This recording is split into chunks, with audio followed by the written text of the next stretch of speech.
Hello, this is Chemistry, the Central Science, 11th edition. We're in Chapter 4 on aqueous reactions and solution stoichiometry, and this is number 7 from the end of the chapter questions. Which of the following ions will always be a spectator ion in a precipitation reaction? Okay. A spectator ion is an ion that is an ion at the beginning and an ion at the end. All right? So what does that mean? It means that it is broken apart, it's dissolved. So let's imagine you put some salt in some water. That salt will dissolve. The sodium ions will break away from the chloride ions, and you no longer have sodium chloride in the water. You have sodium ion +1 floating in the water, and you have chloride ion -1 floating in the water also. So you call it soluble.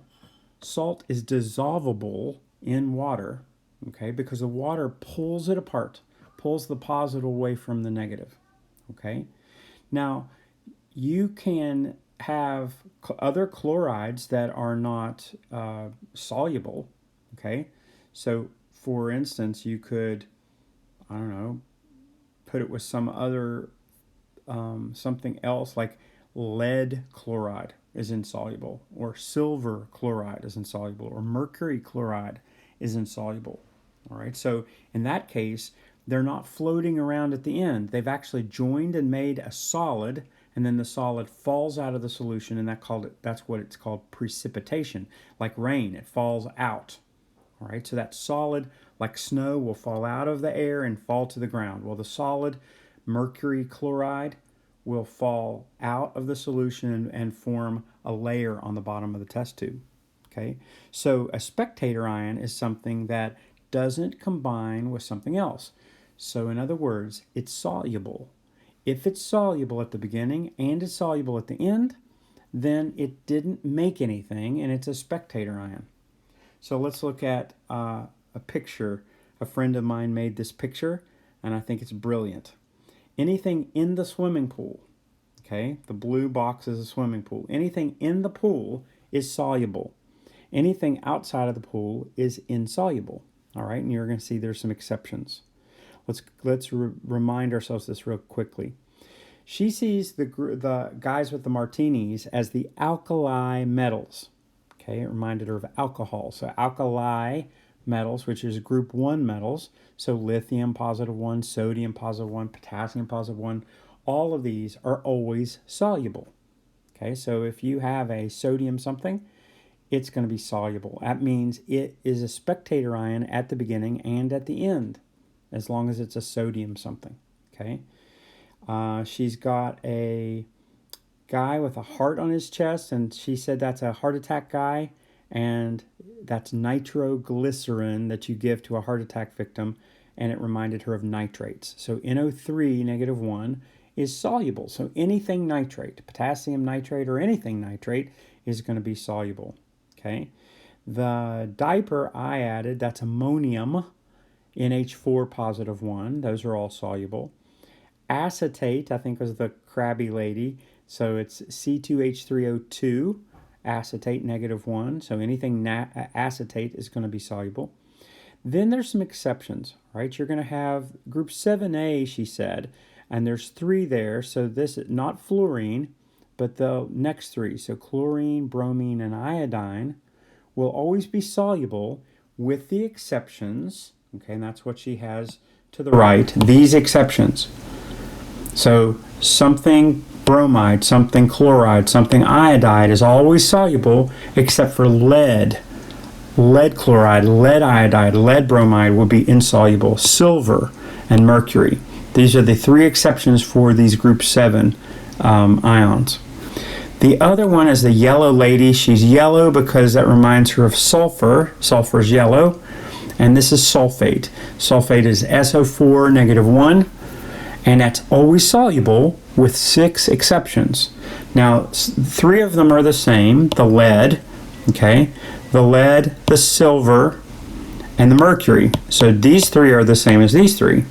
But she's got 3 more. Okay, she's got a gallon of milk, so that's calcium. Okay, tombstone, that's barium, Ba. positive 2, and some dumbbells, that's strontium. Okay, so strontium sulfate is insoluble, lead sulfate's insoluble, mercury sulfate, silver sulfate, calcium sulfate, barium sulfate is insoluble. Also here I did a rotten egg. The sulfides are insoluble, and she has here hydroxide because he's high and dry. Hydroxides, OH negative, are always insoluble. Then up here, carbonates are insoluble. CO3, negative 2, those are insoluble. And Foszi-Bair is from the phosphates. PO4, negative 3, anything phosphate is going to be insoluble. So insoluble means I've made a product. I've made a solid.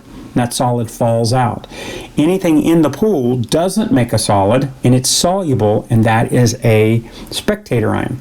Okay, so now we can look at these and see which will be a precipitate, will always be a spectator ion. Okay, well, the first one is chloride, and this is chloride. Is she always going to be a spectator ion? No, if in the products she ends up being lead chloride or silver chloride or mercury chloride, she would not be, she would be a solid. Okay, so this one is going to be no. Okay, how about nitrate?